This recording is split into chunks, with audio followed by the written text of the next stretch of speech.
Aaron and Leah Dolan grew up in church together and got married in 2012. Only 3 years later, in October of 2015, Leah found a lump in her breast. She told her husband, and they decided to get it checked out.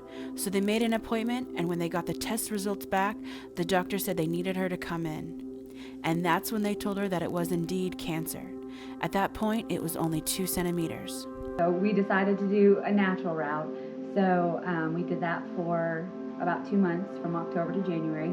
I ended up getting sick at the end of January, and found out that I was diabetic.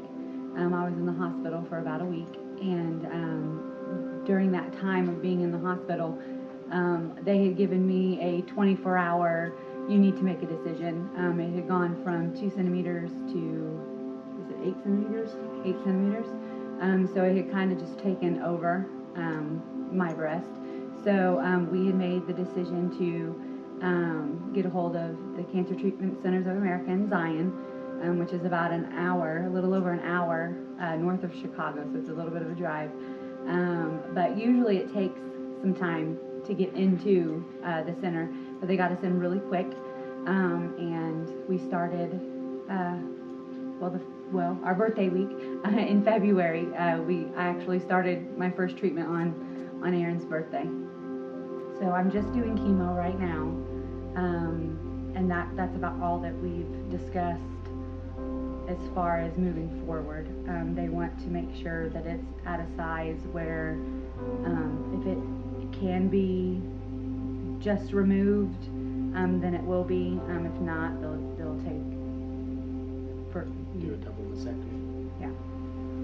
But knowing that I don't want to leave my husband and my daughter is really like the main.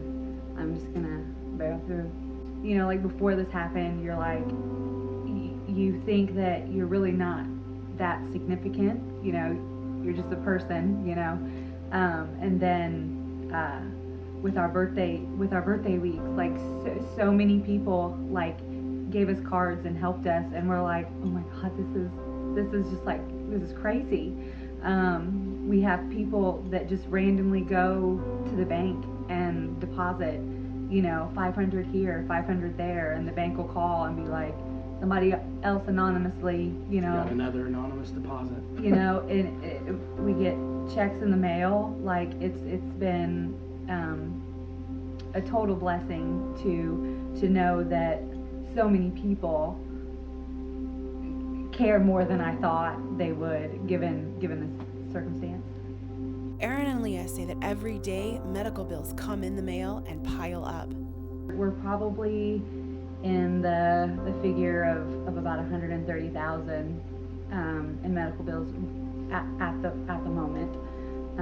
So, and that's not even including March and April.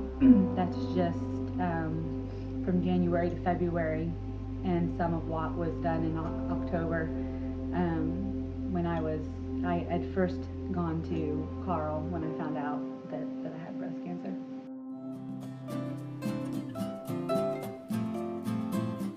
They had said last week that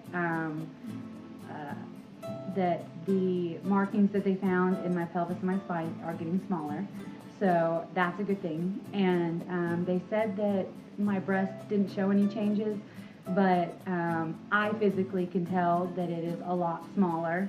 So I'm not quite sure if that's inflammation or the actual tumor itself. But it was all good news.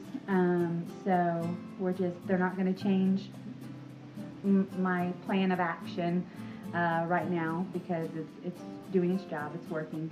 So they will probably retest again, probably in another 3 rounds, which will probably be in June. Yeah, probably June, July, and then we'll go from there. I mean, and knowing like that when you do everything you can do, that God will bless you because of that. And just like Job was, I mean, the enemy, God allowed that shield to be taken up, and the enemy just went in and ransacked his life. And even at the end, Job was saying, like, naked I came out of my mother's womb, and naked I'll die, pretty much is what he said. But through it all, I'm still going to praise the name of Jehovah. And that's really been like one thing that we've tried to make sure that we continually stay to do. Like, we can't always make it to church, whether she's in the hospital on the weekend, but having that personal relationship with God is more important than anything. I mean, and knowing that we have not just our family, but our church family that is there for us no matter what. Like, people calling and checking up on us, just shooting a text, hey, how are you doing? Like, if they see us, taking us to the side and not just saying, oh, well, I'll pray for you, but actually standing there, whether it's in Walmart or wherever, and actually praying with us at that moment. I mean, that means more than anything.